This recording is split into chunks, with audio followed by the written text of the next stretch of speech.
Hey, welcome to Optimize Your Body with Martin Silva, where we talk raw, uncut facts to truly help you optimize your body.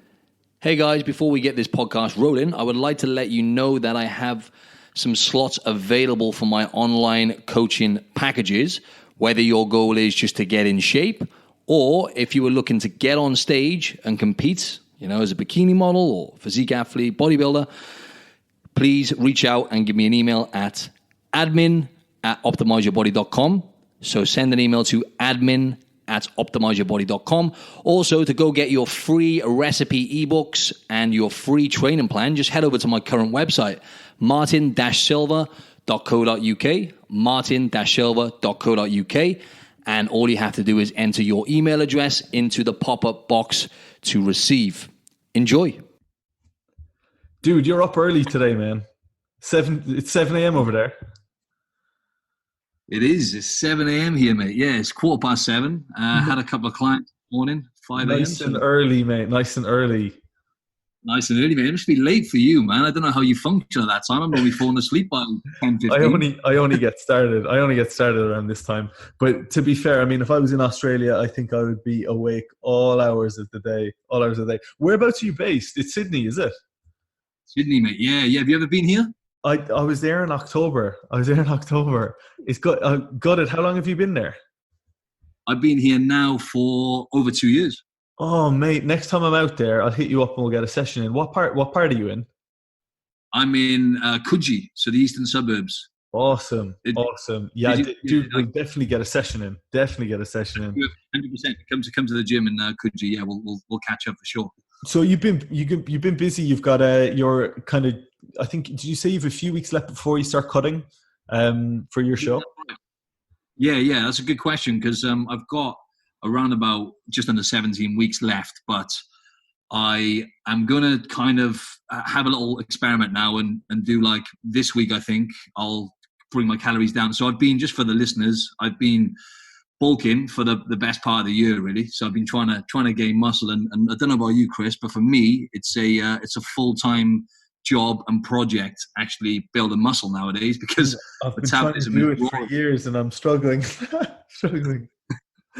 It's funny because I saw for those of you guys who aren't following Martin, you put a post up and you were like, "Oh no, I'm way too lean here. I need to increase my calories." Not so long ago. So, dude, that's a great place to be. I know people are probably watching that. Sorry, mate. Go on. No, I'm saying that's a good place to be. Definitely. It's a great problem to have, mate. I bet people watch that and think, look at this idiot, like it's normal that the people want to get lean.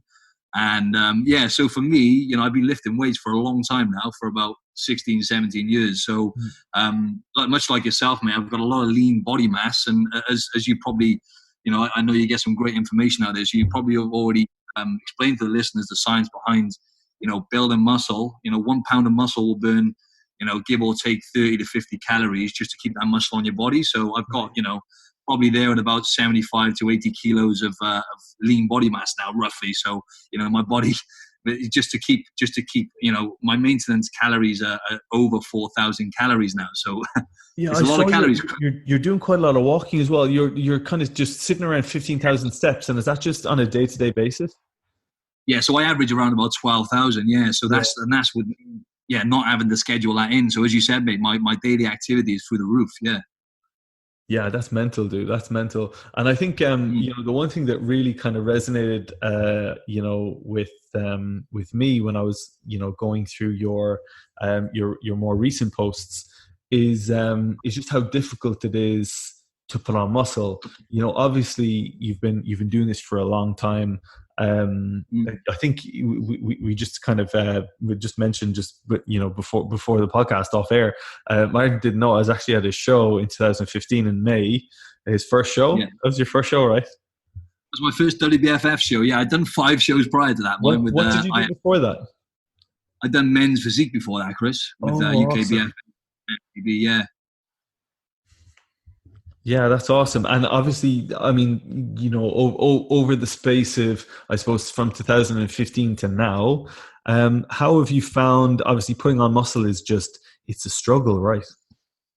That's right, mate. Yeah. So So it was a lot easier when I switched the way I trained. So as you know, Chris, training programming I only actually started valuing how important training programming and training properly. Essentially, you want to be doing, for the audience, you want to be doing the minimum amount of work to elicit the maximum amount of change, right? And that's a concept which I never really grasped before, because I was always doing split body part and hammering each body part, once a week. So one day I would do chest, one day back, one day legs. And this is very common. A lot of people still do this. And split body part training is actually very effective if done properly. But if you ask me, doing one body part each session, so you're just hitting, the body parts once in a week, isn't the right way to go about it. So when I switched over to doing the full body, which was actually probably around about early 2016, I switched over because I started learning more about training frequency and recovery. So, just to simplify it, as you know, Chris, training frequency is the amount of training you're doing. So how often are you hitting each body part, for example? And when I switched that up and I started hitting my body parts more frequently, I began to build muscle a lot faster. But yeah, to your question, to your point, it's still a battle, right? Because as I said previously, I've built a lot of lean body mass now. So that is why resistance training is the most beneficial thing for body composition, losing body fat, and keeping it off long term. Because I always explain to people, it's muscle tissue is expensive. It costs your body a lot of calories to keep that on, right? Yeah. It's like money. It costs your body a lot of calories. I think as well, like, the one thing that you touched on there is just frequency of training. And obviously, when we all get into the gym, we're all on that bro split, like arms and then shoulders and legs and chest. And like you said, that's all well and good. But like, that means obviously if you're training chest once a week and you want to grow your chest, your body has only 50 opportunities to grow in a year, right? Like you're training it once a week. It's only got 51, 52 opportunities to grow. As Martin said, if you increase your frequency 2, maybe 3 times a week, you've doubled or tripled your opportunity for growth. And sometimes people say, "Oh, is that overtraining?" I personally don't think there's such thing as overtraining. I think it's just under recovering.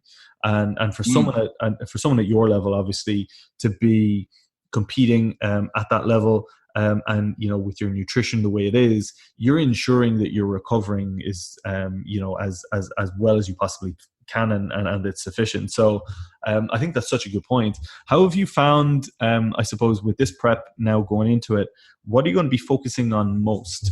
Or probably even more awkward but better question, what are you going to be focusing on most this prep that you've never done before, or that you're focusing on most? Great question. So I'm not sure if you know, but I'm a lifetime natural, right? So I've never actually taken any performance enhancing supplements, if you like. And obviously I compete in a non-tested federation. Now, I'm not one to complain about that. Some people complain about, well, no, because you choose to enter these federations, right? So fortunately for me, like as I said, I've been lifting weights for so long now, probably 16, 17, 18 years. So I can, and obviously genetics play a part in it. But for the most part, I really look after myself. Health is my number one priority now. So I can still compete against people who are not natural at a top level. So I place within the top 10 in the world at the World Championships in Toronto in 2016. So this time round, to your points, I am really, really focusing on retaining as much muscle as possible, and tuning up on the day and bringing my best package as far as muscle fullness, because getting shredded for me is actually the easy part, Chris.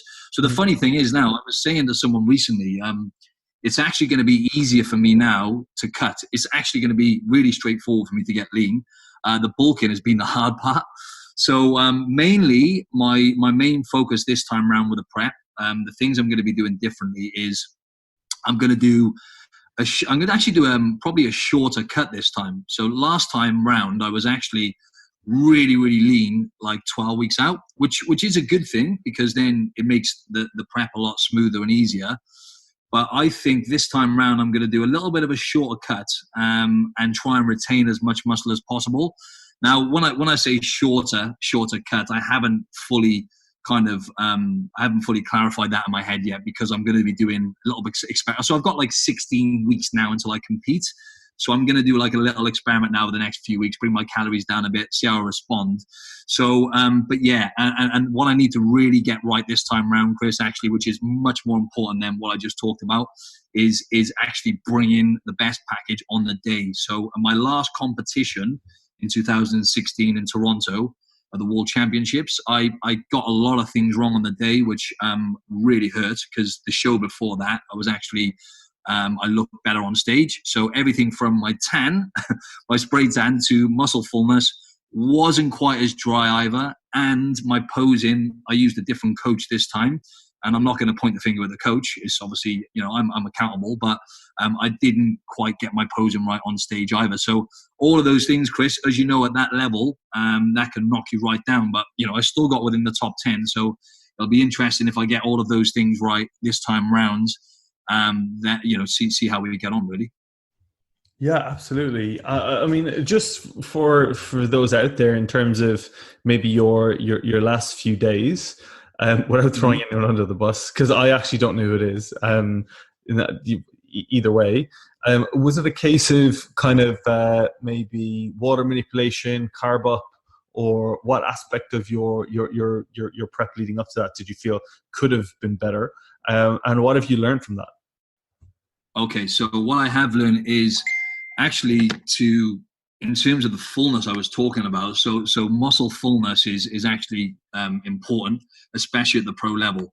So I didn't actually, this time round, I'm going to be doing more of a carb load and manipulating my sodium a bit more. And actually, so for the listeners, obviously, sodium actually can help with muscle fullness on stage, just to simplify, because it retains water within the muscle bellies.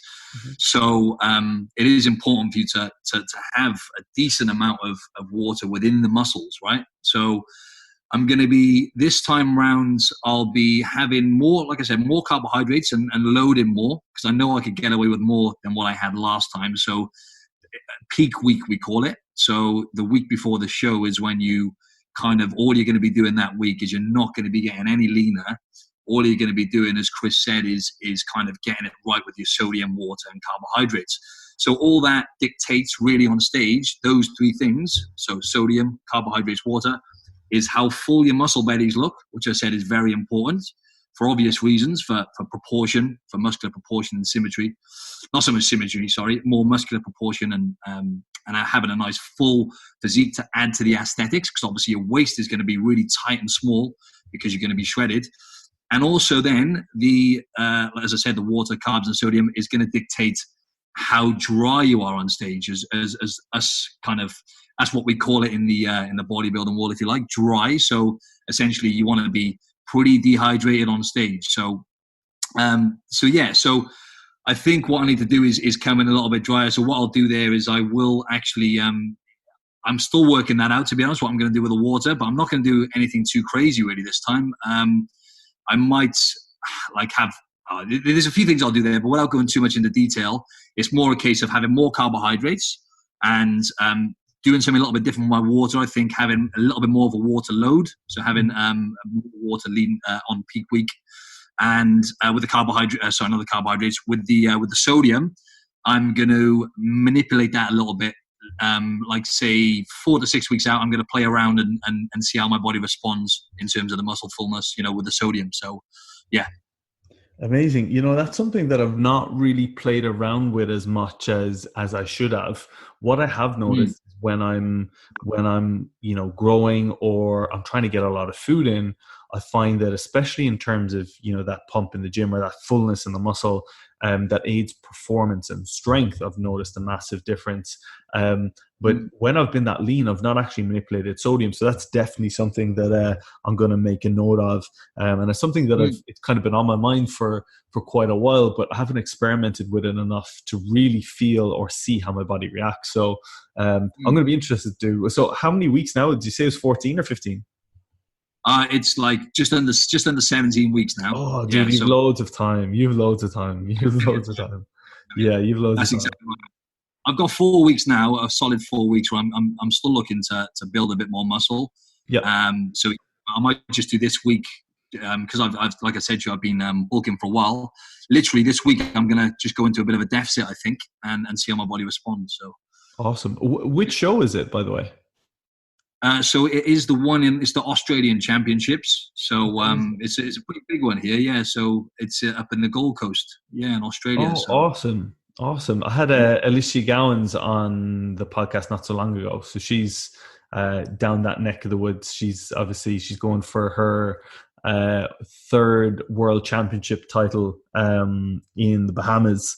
So she'll have a lot of females competing in that Australian show. Obviously, she's based down there. But yeah, dude, Yeah, that's going to be interesting to see how you get on. Obviously, you're well prepared and plenty of time. One thing I did want to chat to you about was your transition from rugby into fitness, or your transition from, I suppose, what all of us in fitness discuss as our old life and our new life. How has your mentality changed since getting into fitness? And is it more from a physiological appearance, feeling better, physically, or is it just kind of a mental thing and it's a kind of a form of therapy that really got you into the gym in the first place? Yeah, so I've actually been a personal trainer now for around about 12 years. So I've had my foot in the door, so to speak, within the fitness world for a long time now. And I've trained hundreds and hundreds of people from all walks of life, from athletes to the older population. So I've got a lot of experience within that realm, and yeah, so I've always been competitive. So I played rugby from quite a young age, and all sorts of sports really. And I only stopped playing. I think I stopped playing rugby when I was about 25, so about 6 years ago, something like that. And coming from always playing sports and always having that kind of competitive nature, if you like, ingrained into me, I heard about the men's physique competitions. So I heard that it was a new category of bodybuilding, if you like, and I had never really considered doing bodybuilding. It was not really. I was never really a guy to like look too much into the magazines, and I always was a big fan of Arnie, but other than that, I wasn't really a big bodybuilding fan or anything.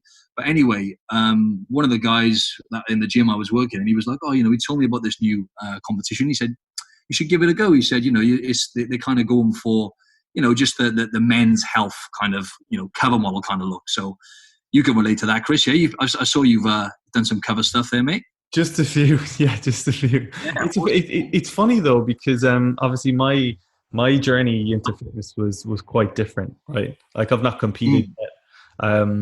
I toyed with the idea of competing, and probably will compete, and I probably will be WBFF at some point.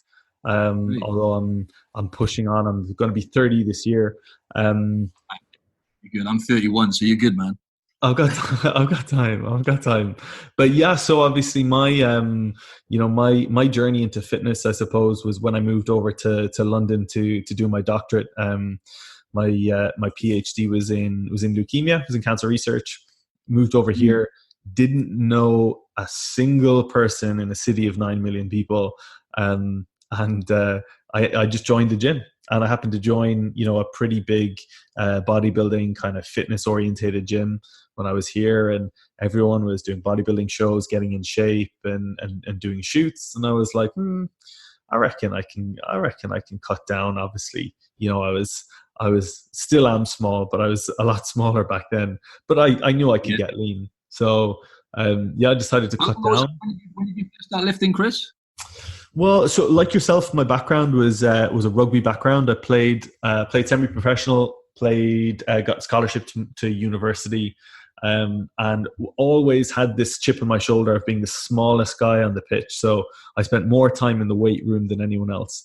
So I didn't grow, but I was extremely strong for my size. And and that was kind of how I got into the gym from that standpoint. And then obviously when I moved to the States for a while, just before I did my master's, and then left rugby by the wayside and just continued to train really. To be honest, I think I only really cut for the first time maybe in 2014, so probably a year before your first WBFF show, and I cut for the first time. Did a few shoots. They went pretty viral. Got contacted by a few agents and ended up getting on the cover of a few magazines. And then got which was a dream feature in Men's Health. And it just kind of went from there. To be honest, dude. Obviously, it's been a very different route, but it's good though, because what you've learned from applying yourself. It's not, it's a little bit different to when you're doing a show, but when you're doing photo shoots, it's not far behind really. If you want to, obviously with the cover model stuff, they go for a particular, certain magazines don't like you to be too shredded, but you've still got to come in, lean and manipulate a few things leading up to it. And, because I've done a lot of photo shoots myself, what fitness modeling stuff and whatnot. And yeah, I just wanted to I'll talk a bit about that later down the line, because I don't know about yourself, Chris, but for me, the amount of photo shoots, because I've done 8 competitions now and quite a lot of different photo shoots, which I've dieted down for and stuff. So for me, it gave me a really bad relationship with food. So I was obviously, as you know, with the restricting side of it, and I'm not sure about yourself, but my knowledge wasn't anywhere near, like not even a fraction of what it is now when I was competing and doing these photo shoots. So all I knew I was getting advice from bodybuilders, like old school bodybuilders who don't know anything about the science essentially. They just cookie cutter, dangerous, restricted plans. And it just gave me, it triggered the binge eating disorder personally, mate. So maybe we could talk a bit more about that, but I'm not sure how you manage with your cutting and stuff. Yeah, I think, well, back then, I think I just, being completely truthful, dude, I actually used to intermittent fast a lot. And now that was nothing to do with wanting to get lean, and that was nothing to do with wanting to drop calories. It was because I found that when I was, for those who aren't aware, during my PhD, obviously it was, I was studying a form of leukemia called AML, or acute myeloid leukemia. And my research was actually looking into a specific set of genes that was, or we assumed or thought that they were responsible for some patients developing this type of leukemia, or some pre-leukemic diseases that people get on the way to leukemia. And a lot of these people had a higher level or a higher expression level of these genes. And for me to do my analysis, I was spending hours and hours and hours in the lab and the clinic, getting loads of blood samples and analyzing. And I actually found that I was a lot sharper and a better cognitive function when I was lower on food.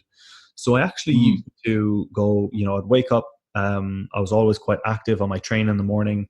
I would say, when I say train, it would be maybe more kind of metabolic work. And then I would spend maybe a few hours, have a coffee, maybe around 10 a.m. Still wouldn't have a meal. I'd probably have my first meal at around 1 or 2 maybe. And I found that I was able to get the majority of my lab work done.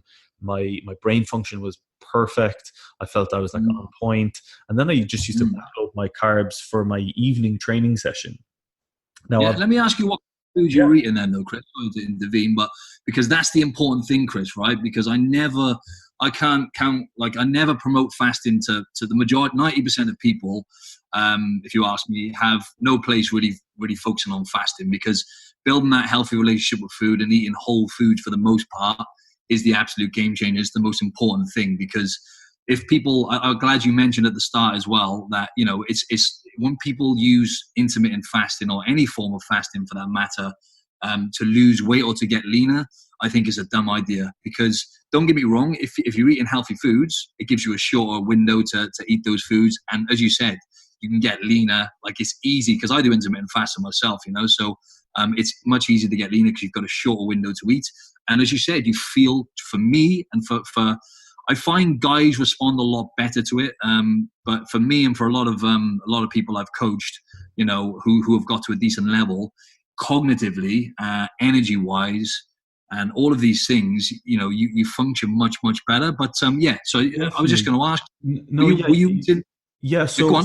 So just to touch on that point, I feel like you're right, and I would suggest that people, if you are going to fast or do intermittent fasting, I would suggest or urge you to do it for other reasons purely than just to decrease your feeding window, because like you said, it can develop a negative relationship with food. Now, Yeah. I was coming at it from a positive perspective of mental clarity and mental focus, and by default I got lean. So to answer your question, when I was going to break my fast, now obviously when you fast for longer periods of time, you become more insulin sensitive. So therefore it would make sense that first of all, becoming more insulin sensitive, your body then utilizes carbohydrates better when you have them. So for that reason, I would structure the majority of my carbohydrates in the evening around my workout, when I was even more insulin sensitive after resistance training. Now, as you can imagine, for those out there, if you put you in an exaggerated scenario, imagine you haven't eaten for a long time, and then all of a sudden you have a rush of sugar. Now you're going to get a massive insulin spike and then an immediate drop off. So for that reason, it is a better idea to break those intermittent fasts with a protein and fat meal, so that you delay that that massive insulin spike, and you actually utilize that insulin spike or insulin sensitivity for when you're training. So I would have normally had a protein fat meal. It could have been maybe steak and eggs and bacon, something along those lines, dude. And then I would have maybe just kind of snacked on nuts, beef jerky, maybe some chicken and greens in the evening. I might have had a coffee and some nuts pre-workout, maybe some coconut oil, purely just for some MCT oil that obviously crosses the blood-brain barrier. I would have trained, and then I would have kind of backloaded all my carbohydrates. And it worked really, really well to get a cover model shape by default. And I was then able to integrate that sort of structure or kind of idea with a lot of my clients. However, I'm not kind of married to any approach. A lot of my clients want carbs first thing in the morning, and that's fine. They get carbs first thing in the morning. The one thing that I'll say to anyone, and it's so true, to be a good coach, I think you need to ensure that the client doesn't even realize they're on your program. They just feel like you're now on theirs. And I think that's a really, really important thing in terms of building that client coach relationship. Coming back to I suppose having a negative relationship with food, because you mentioned it, and it's something that's come up a few times with the last few guests that we've had on my podcast, is that they've had a negative relationship with food. How did that develop, and how have you combated that? Or what advice would you give to guys in particular? And the reason I say that is because when people say eating disorders, they think of teenage girls. And that's so stereotypical, because there are so many of us guys out there that have eating disorders or have had or have a poor relationship with food. What advice would you give to guys out there going through that similar situation right now? Yeah, so around about 50% here in Australia, around about 50% of all eating disorders, whether that's bulimia, anorexia, all come under the binge eating disorder. So around 50% of all eating disorders here in Australia, and I'm sure it's not that different over in the UK and US. What I'm trying to say is it's very, very common. So a lot of people, especially guys actually binge eat quite regular, but don't realize that actually this is a little bit of a disorder. And as you say, when you say disorder, there's probably worse eating disorders to have for sure, but it's still a bad place to be, because it's very, very tough to actually get connected and get in tune with the signals that we were actually born with, which is eating intuitively, eating based on what your body needs and nourishing your body, as opposed to eating purely for mouth pleasure, if you like, which I like. Don't get me wrong, I still like to eat food for the taste, obviously, but what happens is as you start eating more whole foods, and what I mean by whole foods is any food which is not processed and, you know, which is grown or, you know, coming from good animal sources and whatnot. So when you're eating these whole foods, for the most part, you actually start not craving, so to speak, these other foods. But how it all started for me was I was eating, well, I thought I was eating quite healthy leading up to when I first competed, which was back in, I think, 2013. I was eating relatively healthy foods at that point. To be fair, I'd actually increased the amount of vegetables I was eating. I was eating better quality sources of meat and more of a varied diet. But yeah, so leading up to my first show, all good. I didn't really know what I was doing. I literally just jumped on stage. I had no idea what I was doing, and I came second and qualified for the UK finals. And then when I did this men's physique British finals, like I said, I actually hired a bodybuilder to help me with the prep for it in terms of the food. Mm-hmm. And that's when it kind of started then, because it was very restrictive. I was eating probably, I don't know, eight or nine different types of foods, primarily like sweet potato. I was having a little bit of sweet potato, but it was mainly like, you know, I was having walnuts, tuna, you know, typical chicken, asparagus, broccoli, maybe one or two other things. And that was pretty much all I ate for about, I think it was about 6 weeks. Right. And it was nothing. Yeah. And that's when it kind of started then, because I competed. I didn't actually place in that show.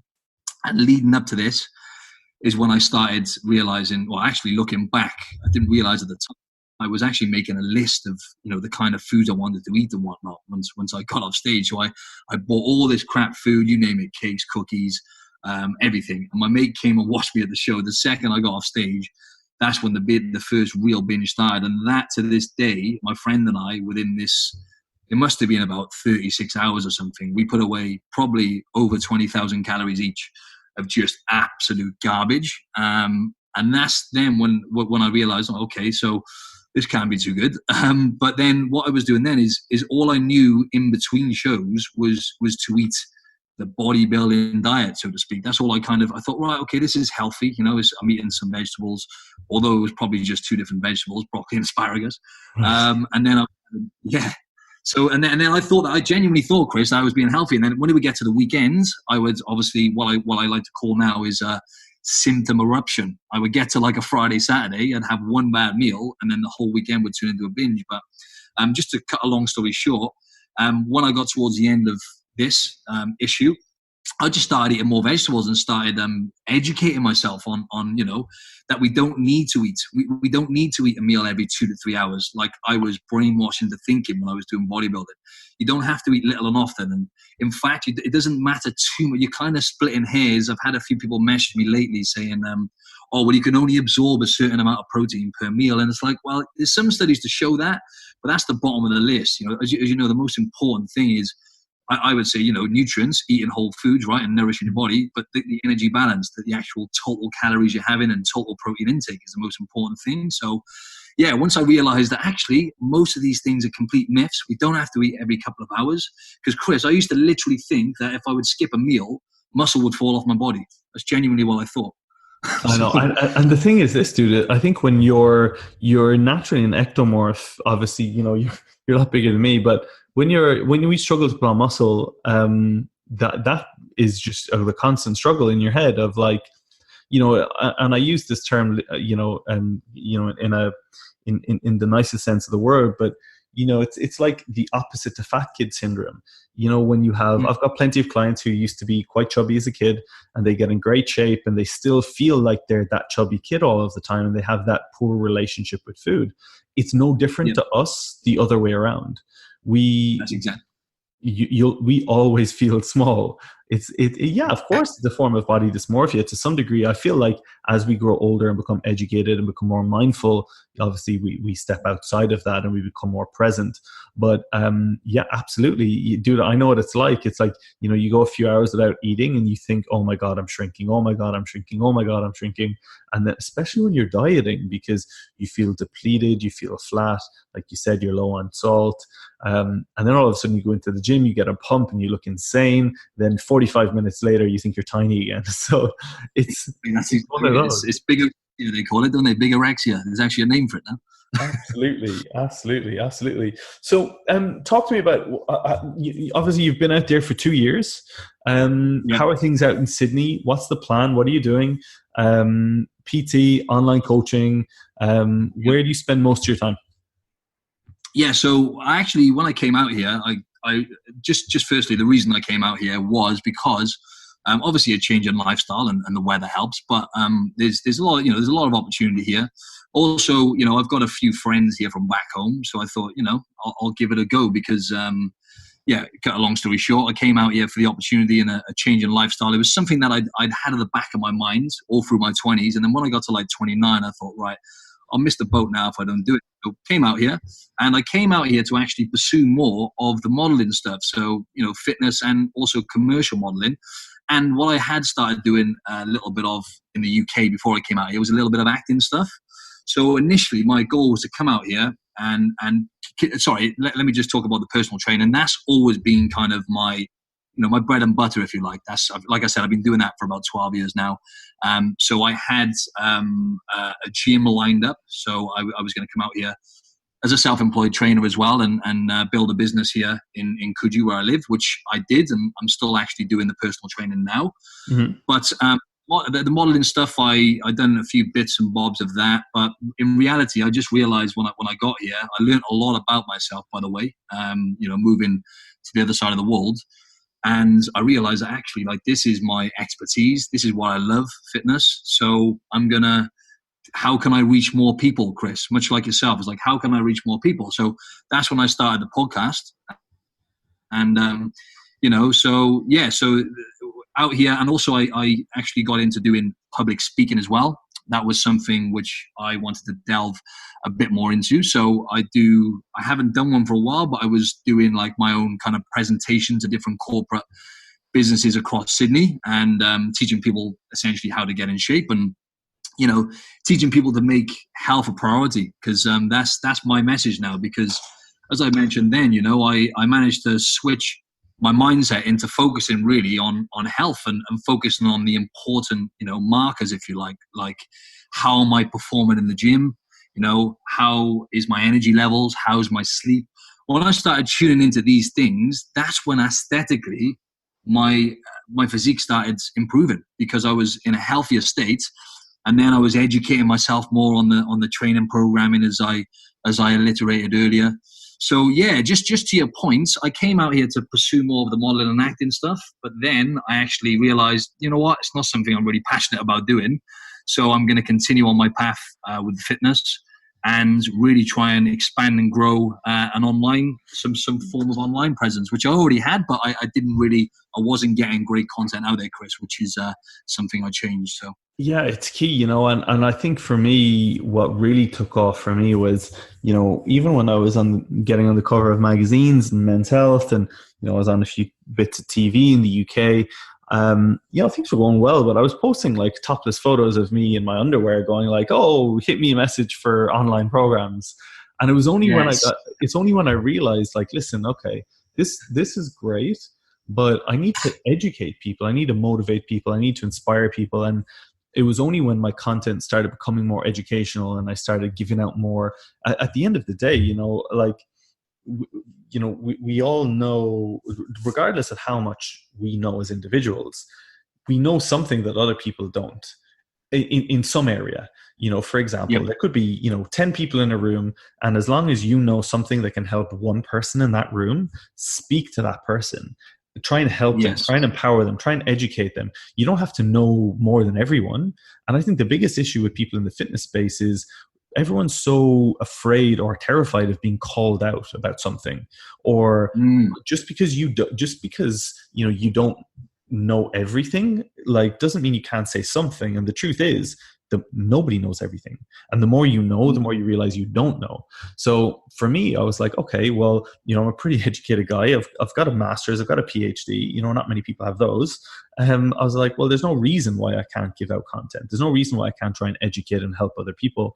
And it was only when I started doing that my business went through the roof, really. And, obviously I'm in a fortunate position now where, my online business is, upwards of $250,000 a year, working working really, really well. I've got a big team underneath me now, and I'm able to take a little bit of a back seat and focus on content creation and a lot of the educational aspect of things. And obviously, over the last 2 years in particular, there've been quite a number of clients. I know Joe Ballinger. I'm guessing potentially, right?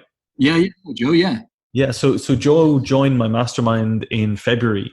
He was doing quite well. Could have been doing a lot better. And we've managed to grow his business from obviously personal training and online business from just under 30,000 a year to well upwards of 110, 120,000 a year in the space of 3 months.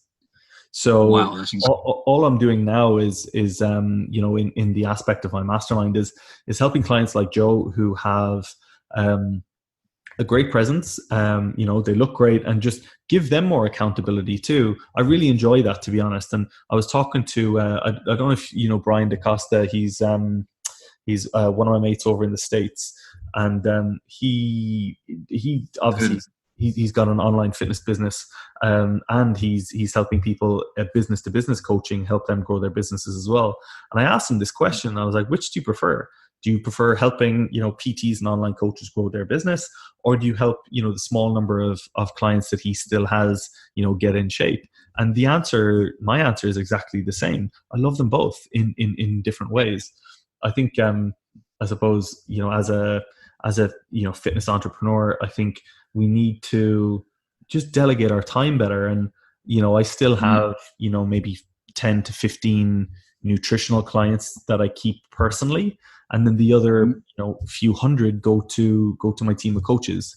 And it just means that I have, enough time then to grow my business, add more value, continue, do amazing podcasts with with people like you, and network and collaborate and focus on the things that, that I want to do to grow the business by improving my physique, maybe competing next year. So dude, it's tough. It's absolutely tough. It's absolutely tough. And I suppose my advice to anyone out there who wants to get into the, the fitness space, or they're a PT in the fitness space, is, if you can move online and you can try and add something different online that nobody else is doing, then you're not really bound or limited to any gym or any facility or any area. That being said, though, I do a small number of one-to-one sessions, and I really enjoy them. Which do you prefer, or does it depend in terms of? Yeah, there's something to be said, definitely, and I like what you said then about adding value, because that's the number one thing where, I was doing exactly the same thing. I was posting half naked pictures in the past, and it DM me for online coaching. It's like, it doesn't really work like that. You've got to add value, and as you said, you've got to essentially help people and offer something. Doesn't even have to be necessarily something different, but as long as you're authentic and you're consistent with it, and you just pride yourself on pumping out that good content and having structure with it as well, which is something where I've really been improving on lately. But yeah, to answer your question, I still love the PT.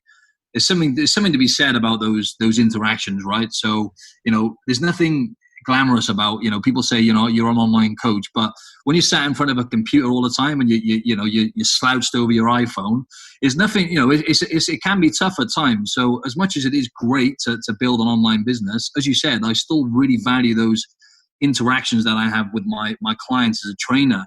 And there's no better feeling than actually, physically watching someone make amazing progress, and a lot of the time transforming someone's life is an incredible feeling. And obviously we do that online as well, but doing that face to face. And what I find as well, Chris, is one thing I'd like to mention as well is, I feel like to be a really good, effective online trainer or nutrition advisor, or doing both as we do, you have to have, I'd say it does come in very handy to not even come in very handy. I think you have to have experience actually coaching people face to face.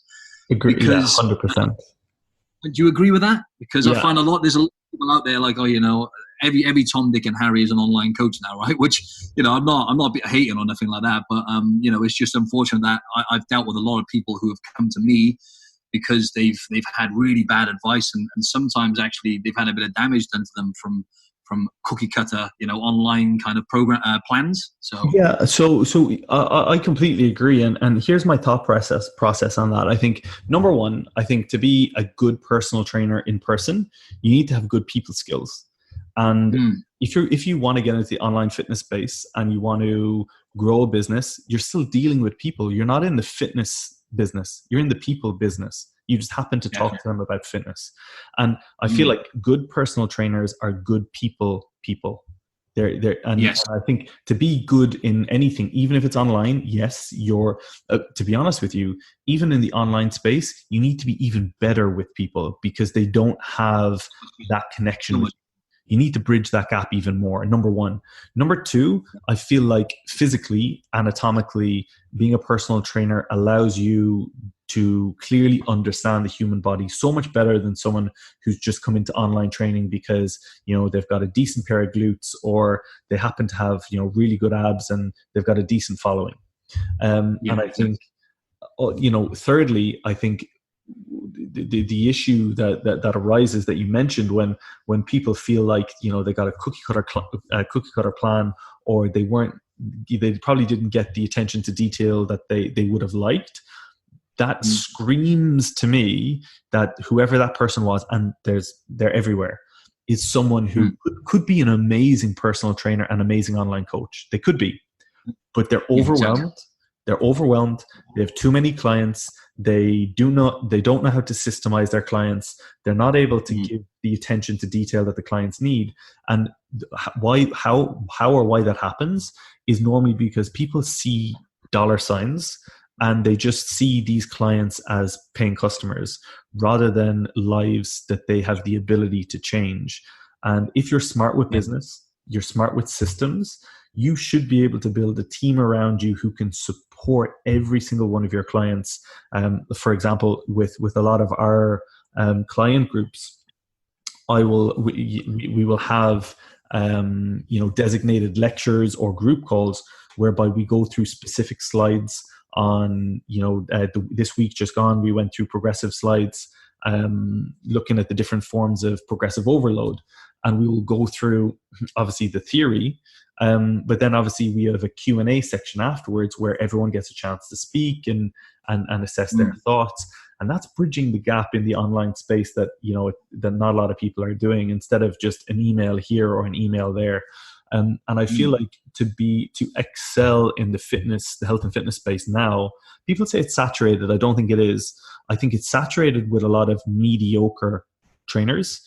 I think if you stand out and you're willing to give above and beyond, I think the sky's the limit. And obviously, that's what's important. But yeah, dude, unfortunately, I think, there are people out there who are going to come to us and they've had a bad experience.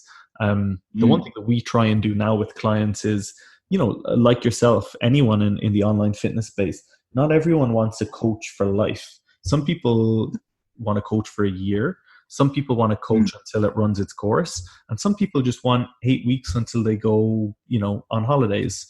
So regardless of how long they're on or whether they can't afford financially, whether they have a budget, whether they're traveling, whether they want to do their own thing, whether they want to learn from someone else, every single client now, we get one of the coaches to fill out a questionnaire based on that client. Why the clients left, what were the client's biggest wins, what could you have done better to better serve that client that you didn't do, what did you learn about coaching that client, what were the client's wins, what were the things that you wish you could have helped that client that you didn't manage to do in that space of time.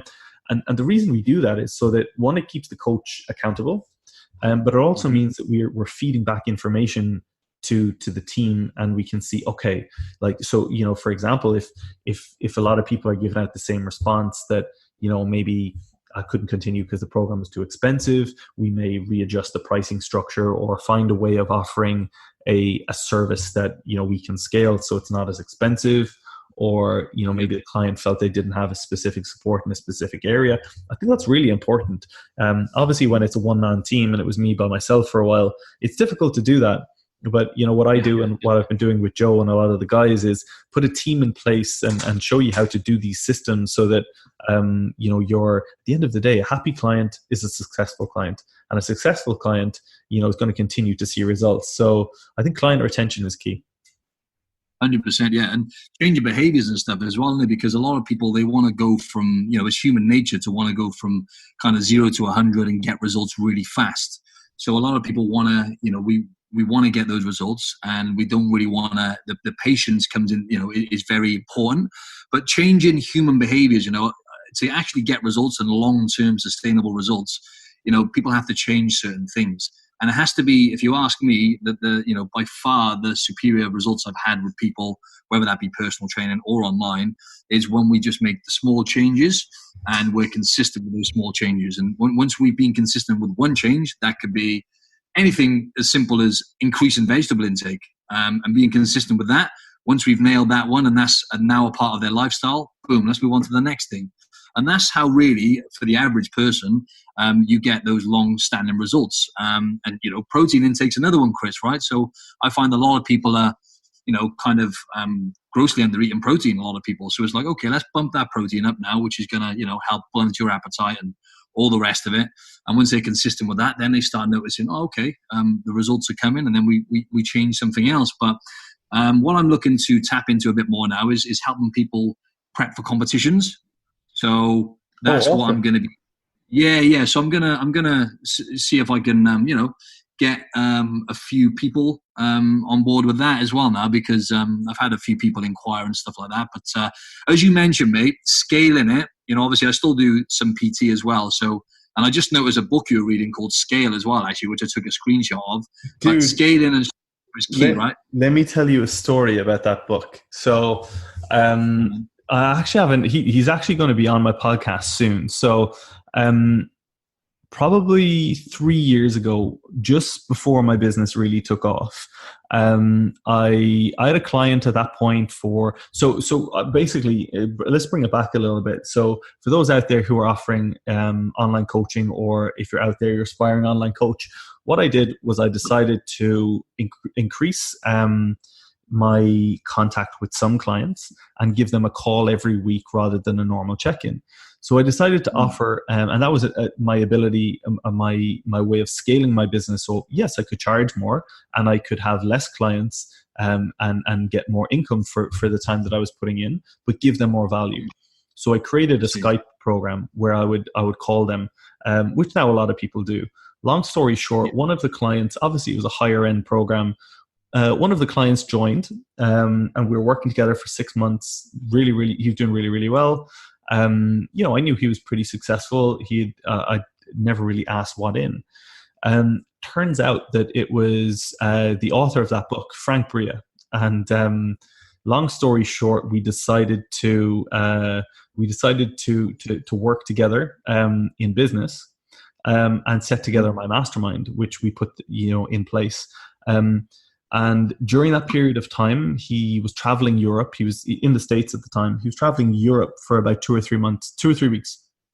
And he basically turned around to his company and said, you know, it's a business trip. And he said, I'll travel Europe for 2 to 3 weeks, you know, in terms of what he was doing. But he said, I want you to pay for my trainer to come with me. And they were like, okay, how much is that going to cost? And he said, well, he's going to fly first class with me everywhere, and he's going to stay in all the hotels that I'm going to stay in. So are you in or are you out? And they basically agreed. So long story short, I traveled. Yeah, man. Yeah. So I traveled Europe with him. This is 2017. I traveled Europe with him. And for 3 weeks, all I did was pick his brain on how to scale my business, how to grow, how to develop systems, how to put things in place. And that changed my business and changed my life. He's one of my best friends now. You know, we speak all the time. He's still now, I actually pay him now. And he is one of my business coaches, one of my business mentors. And if I have a question in terms of scaling or systems, you know, we bounce ideas. And yeah, so honestly, that book is incredible. and his knowledge is incredible. So that is massive. That book, sorry, he recommended that book to you, did he? Or no, he wrote that book. He wrote the book. Sorry, I missed that part. Wow. Yeah. Okay. So the long story short is he did a PhD in mathematics and did a PhD in business, and he ended up working for software companies and banks. And on the side, he ended up creating online programs, and basically got into the entrepreneurial space and wrote that book called Scale. So it's Scale: how to grow your business by working less. And he gave me that signed copy and said, this will come in useful. And in terms of scaling your business, that's absolutely, it's revolutionary. So I would highly recommend you get that.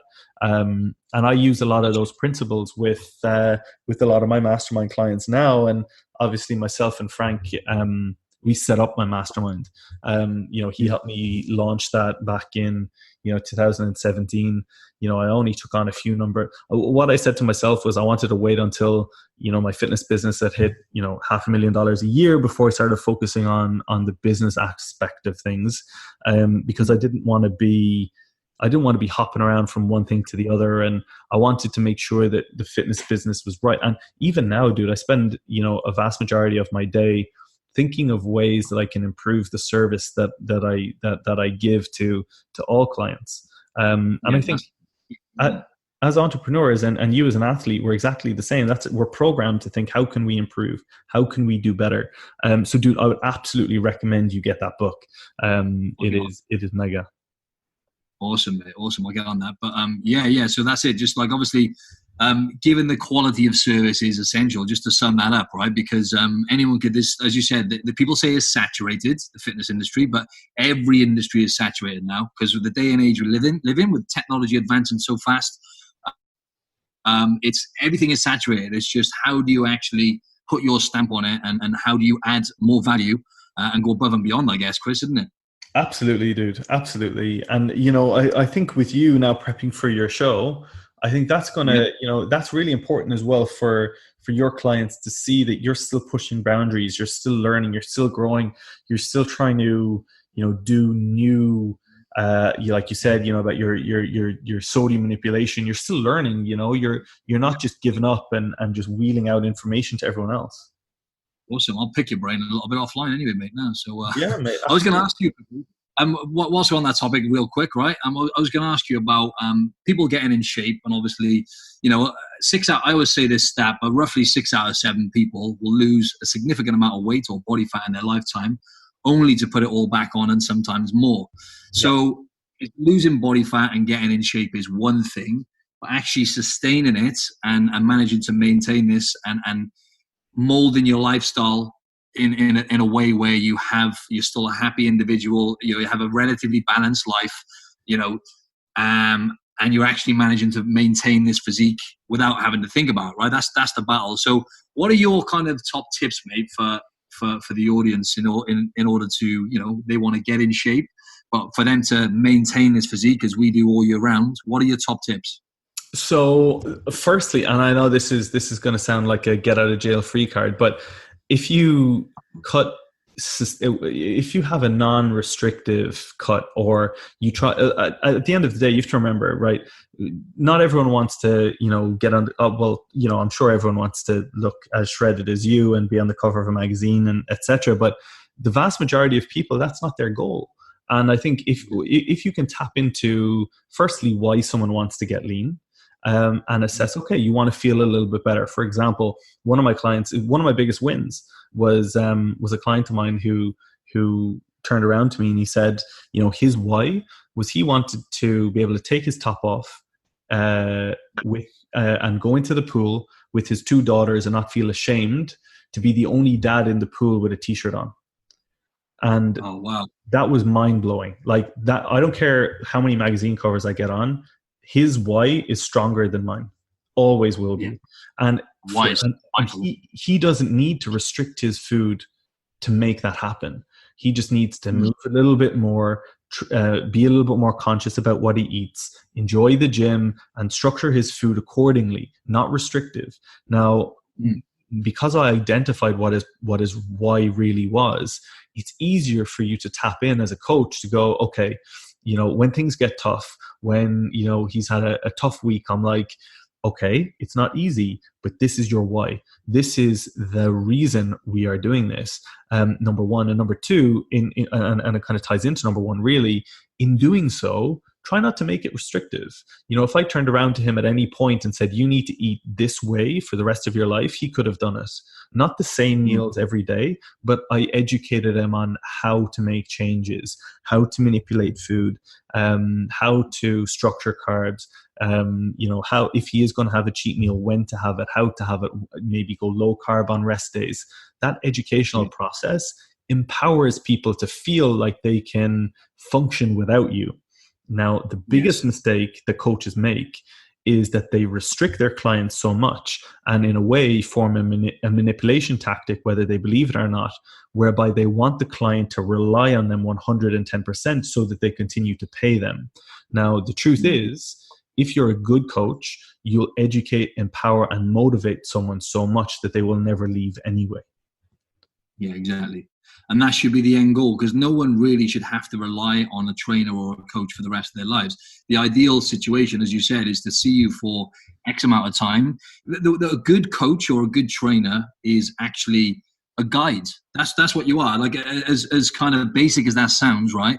You have to be excellent at communicating. It doesn't matter, because you get a lot of kind of, people who have all sorts of degrees, but as we mentioned earlier, they haven't actually dealt with people. And that's such an important factor, to be able to communicate what you are saying to people in an effective way where they are actually going to adhere for the most part. Because obviously, as you mentioned, the why, like, why are you doing it? And that, I've got loads of examples I could use as well. But that is a game changer once you realize why you're doing it. And like you said, he was doing it for that reason, where with his kids, and he wanted to be at the pool, not the only one with a t-shirt on, so absolutely. That is a strong enough why the driver has to be right. Because a lot of people, what I'm trying to say is, a lot of people, without realizing it, are actually purely doing it based out of insecurities, to get in shape and to look better, is purely based on something they're not happy with, in terms of, a lot of people come to me are not happy with certain parts of their body, which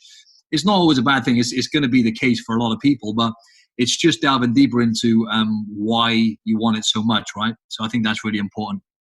Yeah, dude, absolutely. And I think, it's for us, we've been there in some capacity, and the thing is, like, if your why is not a strong why, let's just say your why is, I want to lose like a stone, great. But why do you want to lose a stone? Unless you lost that stone. Exactly. Unless you address the why within the why, then it's like, okay, well, why do you want to lose a stone? Because I just want to lose a stone. That's not a strong why. That's right. I want to lose a stone so that, I can ask the girl out that I've been wanting to ask out for 4 years, but I don't have the confidence to do so. Now that's a strong why. I want to lose a stone because I'm getting married in 6 months and I want to be in the best shape of my life for my husband on my wedding day. That's a strong why. And sometimes the client doesn't know what that why is, and it's up to us to identify and bring that to fruition and see, okay, here is why you want to lose that weight, and what would that mean to you? And obviously doing it in a sustainable fashion whereby you're not restricting them is absolutely key. Because as you, when you, it's like, it's you can relate this to anything in life, but once you get there, a lot of the time, if it's purely based on looking better or an external motivator, if you like, and then you don't have an idea of what you want to do after that, it can sometimes be detrimental, right? So yeah, good point. Absolutely. I was going to ask you, dude, for those out there. So we've got quite a few competing in a few shows coming up in September time. What advice would you give them competing for the first time? Now that you've competed a number of times in different federations, what would advice give to people out there who are competing for the first time or considering competing for the first time? Okay, once again, it's what we were talking about, really. It's you really need to discover why you want to do it, because after you've done, I always say to people I prep, the few people I've prepped online for competitions, is I need to have a game plan in place as to after the competition, right? So that is just as important as the competition. It's like after the competition, you have a little bit of a game plan in terms of, maintaining your health, not rebounding, because it's going to be normal for you to rebound a bit, and obviously go and enjoy yourself and eat some food, drink some alcohol and whatnot. But what a lot of people do after they've competed is they book a holiday, go away, or even if they don't book a holiday, they will just stop training as much, so stop moving in general as much, eat 3 or 4 times the amount they were eating. And what happens then, obviously, is the body is like, oh, well, we better hold on to this. You've starved me for X amount of time, and you can. I've known people to put on absurd amount of weights. Like I know a guy. He put on like something like 15 kilos in a week. I know a girl who put on not far off 10 kilos. I think it was in like I think it was 9 days or something like that. And mainly just water retention, but body fat as well. You can put body fat on pretty fast after a show if you. If you're eating and going overboard with the indulgence, if you like, because it's a survival mechanism from the body. So that is a very important thing, is to have realize why you're doing it, right? And just to give you an example of a good reason why to do it, is because I want to do it because I want to prove to myself that I can apply this amount of discipline to get up there and bring an incredible physique to the stage. And, potentially apply that discipline to other areas of my life. That discipline, that consistency, that patience. If you're really smart about it and you have the right why, as Chris just talked about, it can be life-changing for the better, because you can apply those things to other areas of your life, whether that's business, relationships, anything. And that is when you really realize that actually this could be a really beneficial thing for you. But just to sum it up, I guess my advice if you're doing your first show is to really take enjoyment out of the process. As tough as it might get, the process is all we have, folks, in any area of life. So like I said, as challenging as it gets when you're prepping for a show, embrace the process. Don't get too caught up on the progress.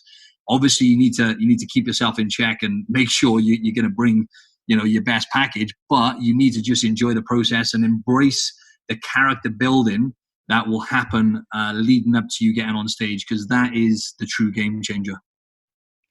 Yeah, absolutely, dude. That's awesome advice. I think. Well, maybe I'll take that advice if I compete next year. Who knows? I'm going to try and take that advice myself now. It's easier said than done. This is true. Dude, thank you so much for taking time out of your day. I know you're super, super busy. Obviously, I'm going to be looking forward to seeing how things go. For my audience, where can people find out more about you? So I have a website.